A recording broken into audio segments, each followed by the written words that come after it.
What's up everyone, my name is Trevor and I'm the Gaming Goomba. So I've been sitting here for the last 5 months trying to figure out what my next video is going to be. And then suddenly it just hit me. Why don't I talk about what made me such a huge Nintendo fan and just an avid gamer in general? What made me stick with it? And what made me make an entire YouTube channel based around it? Well, today, ladies and gentlemen, we're going to be talking about the awesome and expensive hobby that is retro video game collecting. I'd say my interest began all the way back in 2003 when I received a Sega Genesis from my parents. I don't believe that it was a gift for my birthday or Christmas or anything like that. It was probably just a hand-me-down from my uncle or something. I was a little upset, as all the other kids in the neighborhood had PlayStation 2s, Xboxes, or at least a PlayStation 1 or something. However, if it wasn't for my parents giving me that Genesis, I would have never learned to appreciate video games in general. Playing games like Sonic the Hedgehog and NBA Jam taught me that graphics don't always equal fun. After a year or so of the Genesis, I upgraded to the Nintendo 64. Now, I don't really consider this a part of my retro game collecting phase, as it was my primary console for many years, and at the time you could still walk into a GameStop or a Walmart and buy a brand new or used Nintendo 64 game, at least for the first 1 or 2 years that I had the console. What I really think sparked my interest in retro video games was going to my grandma's house and playing the Super Nintendo. The Super Nintendo stayed in my grandma's living room for many years. And every time I went over, I had to try a new game. And with every new game came a new story. Knowing that I was playing the exact same games that my grandma played with my uncles when they were younger just made the experience so much cooler. My grandma could still recall how to defeat certain bosses or where some of the secret exits were in Super Mario World. And then would have a story about my uncles opening it for Christmas or a birthday, or my personal favorite, that one story about the snot-nosed kid that stole their copy of Super Mario Bros. 3. Those are some memories that I will cherish for the rest of my life. Of course, I eventually caught up with the rest of the kids my age in terms of modern game consoles, and around age 7, I got a PlayStation 2 that ironically my grandma got me for my birthday. I played a bunch of crappy licensed games like Fairly Odd Parents and SpongeBob, with a couple of decent games thrown in like Jak 2 and Need for Speed. However, something was missing with the PlayStation 2. The games just weren't resonating with me like I thought they would. I found that I was still playing my Nintendo 64 more often than the PlayStation 2. Something about having a bunch of friends over, hooking up 4 controllers and playing Smash Brothers, GoldenEye, and Mario Kart all night was just way more appealing than the experience I was having on the PlayStation 2.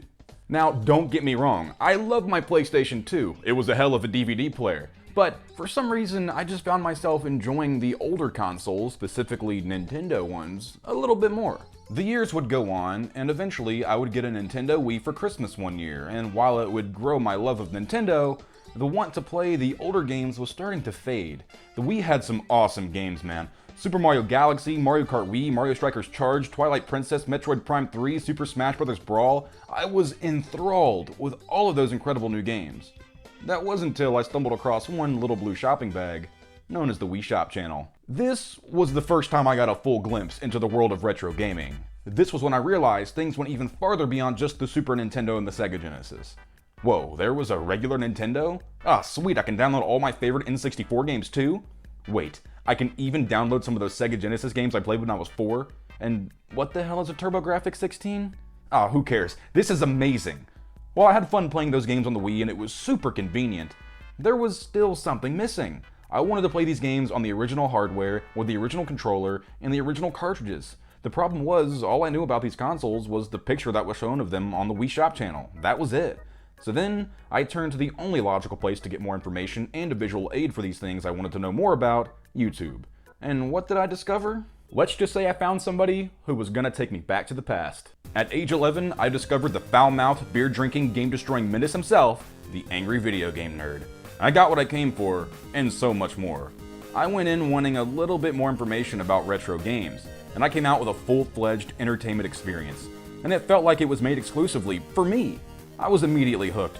I spent every single night watching YouTube on my PlayStation 3, watching almost 100 episodes in a matter of days. What did I do when I was finished? I watched them all over again. The AVGN was my life for that summer. I was so hooked I even bought a couple of his DVDs just to watch the bonus features. I couldn't get enough of this guy. Now, with all the knowledge I could have possibly wanted on retro video games, I was ready to start collecting. So where was the first place I went? Well, back where it all started, of course. Grandma's house. I began rattling off different games and consoles to my grandma, but I was mostly interested in the Super Nintendo stuff because I already knew she had that. However, she did say she had one more video game console put up somewhere in the house. She left the kitchen to go find it, and my mind immediately started racing.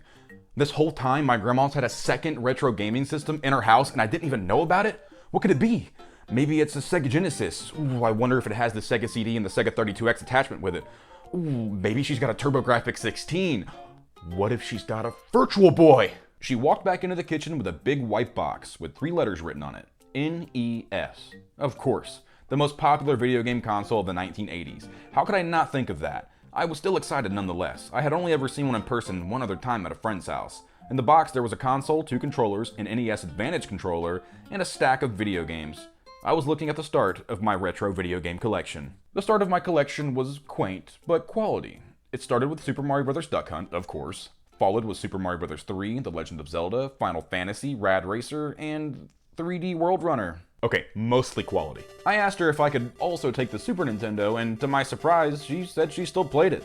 So I headed back home and hooked it up, and I was just in awe. Here these games were, nearly 30 years old, and they've been brought back to life and playing on my TV. Seeing the collection of other YouTubers online, it just simply made me want more. So every time I went out, I made it a priority to find a retro game store at some point throughout the day and pick up a new game. NES games are probably still my favorite to collect. They just have so much character, they're so cool. A lot of them would have a kid's names on the back of them along with a phone number. Some of them were in pristine condition, like they never left the box. And then some of them would look like they'd been to hell and back.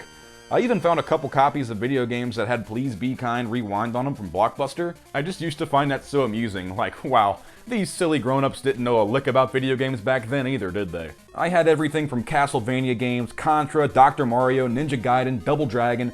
Basically, if the angry video game nerd talked about it, I wanted it.